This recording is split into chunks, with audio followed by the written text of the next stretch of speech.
Comme ça, j'ai pris un déclic. Je me suis dit, 2023, nouvelle année. 2023, c'est mon année. Je vais tout envoyer. C'était un simple élève. Aujourd'hui, on mène même à bosser ensemble. On fait nos projets ensemble. On a fait la Suisse. On a fait Marbella.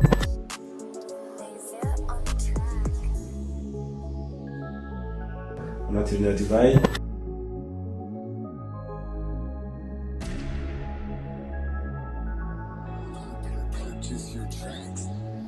Et en gros, à 19 ans, t'as dit, t'as coup de tête, vas-y, je vais aller en Pologne, prendre des voitures, de générer plus de 120 000 euros de chiffre d'affaires. Voilà, donc faut savoir que je fais un jeu concours, je vais gagner 150 euros à 3 de mes abonnés. Donc il vous suffira juste de liker la vidéo, partager et commenter, et vous m'envoyez la preuve, et vous serez parmi... Je présente Kafuel, c'est un ancien élève à moi que j'ai pris en coaching récemment, c'était en janvier 2023. Ouais, du coup, il va vous partager avec vous son parcours, comme il a fait de générer plus de 120 000 euros de chiffre d'affaires en dropshipping. Et aussi, il faut savoir que Kafuel, il a une agence de véhicules et grâce à l'e-commerce, il a pu agrandir son parking de agence de location de véhicules. Donc, je te laisse prendre la parole, je te laisse te présenter. Ok. Et let's go.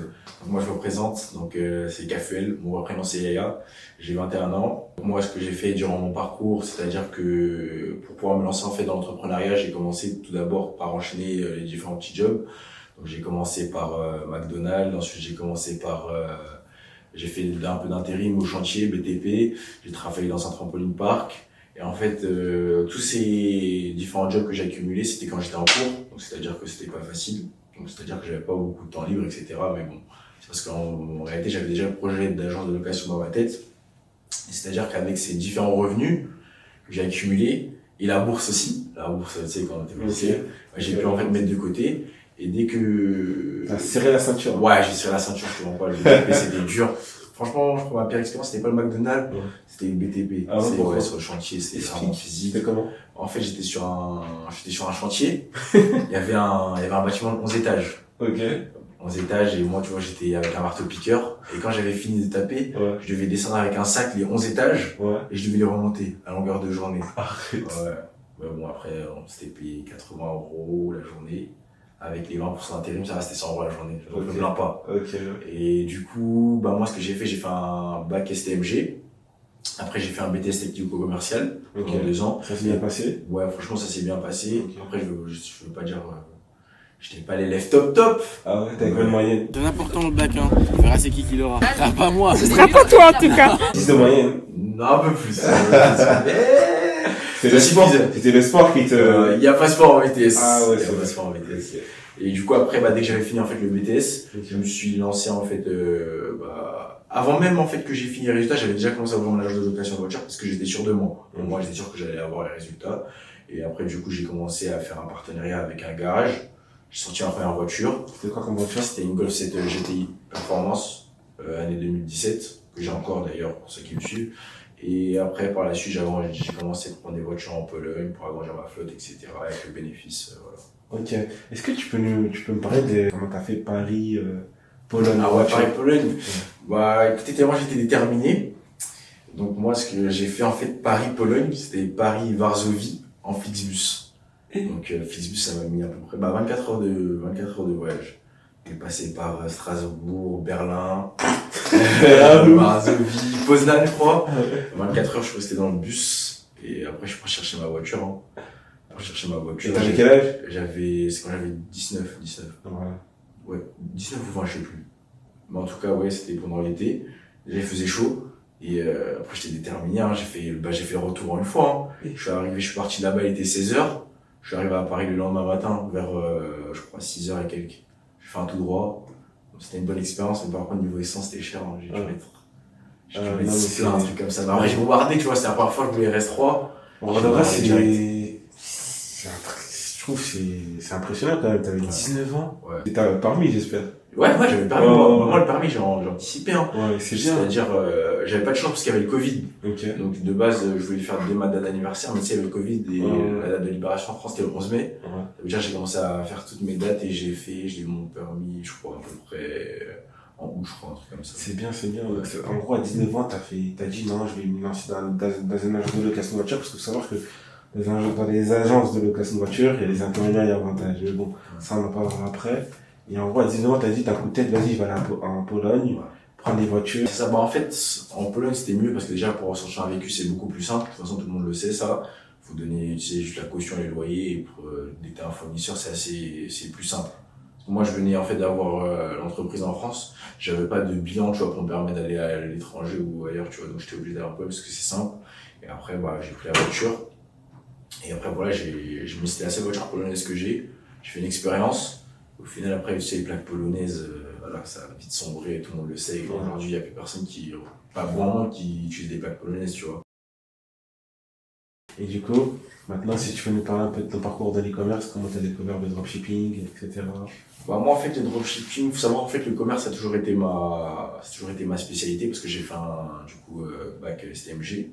Bac STMG, j'ai fait spécialité marketing déjà. Donc, c'était dedans. Après, j'ai fait un BTS technico-commercial, donc, il y a le côté commercial. Et, en fait, moi, je voulais avoir un business physique et faire un business en ligne aussi. C'est-à-dire que le dropshipping, en vrai, je m'étais intéressé déjà depuis longtemps, mais j'avais pas le temps. Avec la location de voiture, je devais gérer avec mon associé. C'était plus moi qui devais gérer parce que lui, il était aussi en cours. Il a pas fini ses cours, lui. Et du coup, bah, j'avais pas le temps de suivre une formation. Et c'est en fait, vers décembre, comme ça, j'ai pris un déclic. Je me suis dit, 2023, nouvelle année.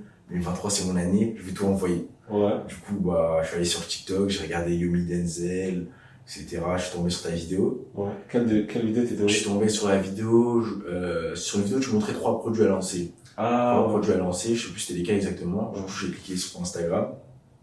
En fait, j'ai cliqué sur ton Instagram, mais en fait, j'envoyais déjà plusieurs messages à plusieurs e-commerçants, tu vois. ah ouais. Mais sauf que après, j'ai comparé, en fait, les différents, etc. Parce qu'il y a, voilà, j'avais des doutes quand même par rapport à la fiabilité, tu vois, de tout le monde, hein. Ouais. Et du coup, toi, ce qui était différent, c'est que j'ai vu, en fait, il y avait des résultats des coachings. Ouais. Des gens qui parlaient en direct, etc. Donc, je me suis dit, ok, bah, je vais le contacter. Ouais. Et après, bah, du coup, on avait eu l'appel téléphonique. Quand je t'ai DM, je m'ai répondu, etc. Ouais, c'est ça, parce qu'en fait, moi, ce que je fais, c'est que moi, en fait, avant de vendre un coaching ou de vendre mes services, moi, ce que je fais, c'est que avec la personne, je lui montre ce qu'elle va payer pour que j'ai pas de problème et que c'est ce qu'elle va recevoir. Parce qu'il y a beaucoup de coachs aujourd'hui qui vendent quelque chose, mais ils ne montrent pas à la personne ce qu'il y a à l'intérieur du contenu. Donc c'est pour ça que je fais un appel et je montre tout ça de A à Z. Ouais, on avait fait l'appel de découverte à 30 C'est minutes. ça. Et après, voilà, pendant l'appel, on s'était bien entendu. Du coup, après, j'avais réfléchi, je crois, pendant 2 jours. Ouais. Et après, j'avais pris directement le coaching. Hein. Ouais. C'était quoi? C'était vers le 3 janvier, je crois. Non, beaucoup. Je me rappelle, c'était vers le 29, je pense. Non, parce que moi, je me rappelle, on avait eu l'appel en fin décembre, je crois. Ouais. Et après, il y avait le nouvel an. Et je devais faire même le PayPal. Ah oui, c'est vrai. C'était vers ça. Oui, c'est vrai. Ouais, et après, bah, on a commencé, j'ai suivi sa formation.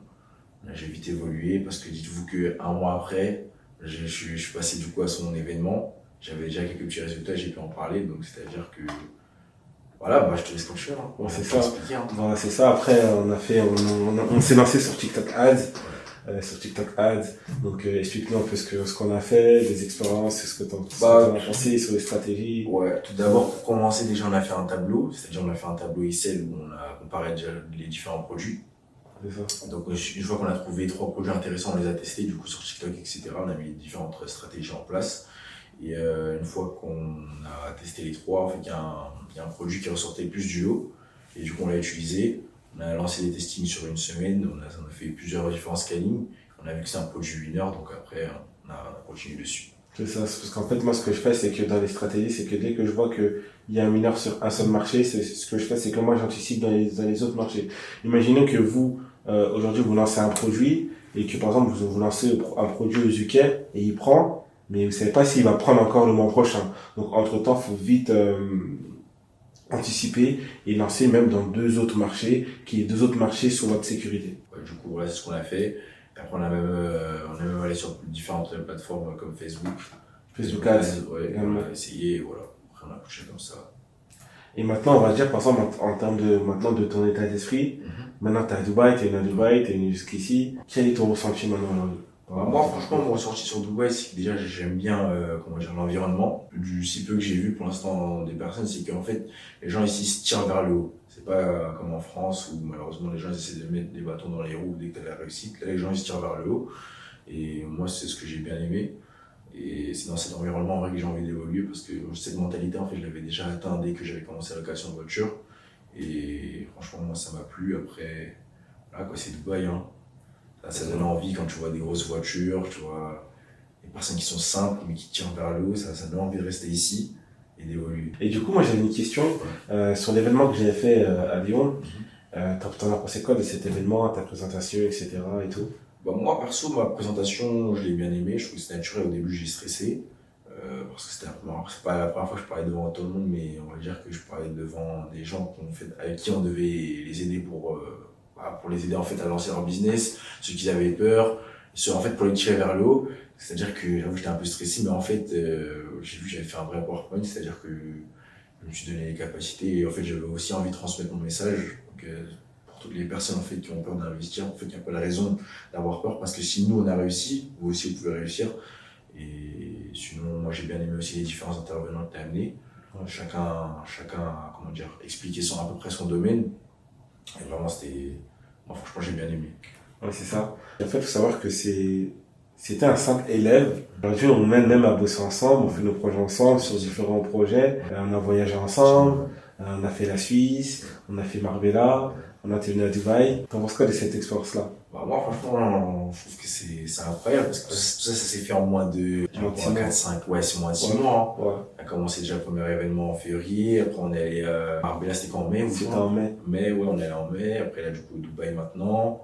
On a encore d'autres projets ensemble, sur lesquels on est déjà en train de travailler ensemble et voilà, hein, franchement, pour moi, tout est une question de discipline. En vrai, t'es en full bénéf, toi. Hein. T'as fait un coaching, maintenant, t'es là, Ouais, après, oui, j'ai pris le coaching, etc. Mais moi, c'est aussi, en fait, faut être déterminé. C'est-à-dire, faut pas lâcher. Parce que même quand j'ai pris le coaching, vu que j'avais le truc de location, des fois, c'était dur, tu vois, de rester concentré, de suivre les différents points, etc. Surtout, tu vois. Mais quand t'es discipliné, c'est pas la motivation, pour moi, c'est la discipline qui prime. C'est ça. Discipline. Et moi, j'étais discipliné. Même s'il y a des fois que c'était dur, je vais vous avouer, hein, des fois, j'avais envie de s'arrêter. Ouais. Il faut pas lâcher. Et après, le coaching, bah, il a porté ses fruits. Hein. Ouais, c'est ça. Et on va dire, par exemple, si tu dois donner 3 conseils à une personne qui se lance, qui a ton âge aujourd'hui, ça serait quoi le meilleur conseil que tu peux donner? Bah, déjà, dans le premier temps, l'entourage, faut être bien entouré. C'est-à-dire qu'il faut s'entourer des personnes en fait, qui vous poussent vers le haut. Et la régularité, hein, en vrai. La régularité, toujours être régulier dans son travail et toujours essayer de faire mieux que la veille. Moi, c'est comme ça que je raisonne. Je me dis, en fait, il faut que je fasse mieux qu'hier. Même si on sait très bien que c'est pas forcément possible, mais si tu pars dans cette motivation, t'es obligé d'aller au-dessus, tu vois, te donner encore plus de moyens, tu vois. Et faire attention aussi, l'entourage, faut éviter un peu tout ce qui est trop soirée, etc.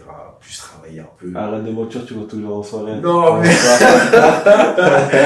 Non, moi, j'ai toujours en soirée, moi.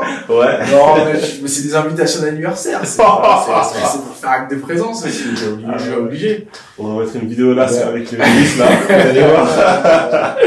Non, mais des fois, faut aussi savoir se faire plaisir, savoir se faire plaisir, mais faut doser. Faut doser. Faut primer sur le travail. C'est ça. Après, c'est vrai que la dépense aussi, c'est important. Ouais, c'est ce que je t'avais dit en plus la dernière fois. Ouais, c'est bien on s'amuse, mais demain, faut le charbon. 60% de charbon, 30% de charbon. C'est ça. Après, c'est parce que si tu charbonnes, tu travailles, au bout d'un moment, voilà, t'as la tête qui explose. Donc voilà, donc on arrive à la fin de cette interview avec Yafouel. Donc n'hésitez pas à mettre des pouces bleus, un commentaire juste en bas. Et voilà, on se dit à la prochaine, c'était Jordan maintenant. Cette live toujours.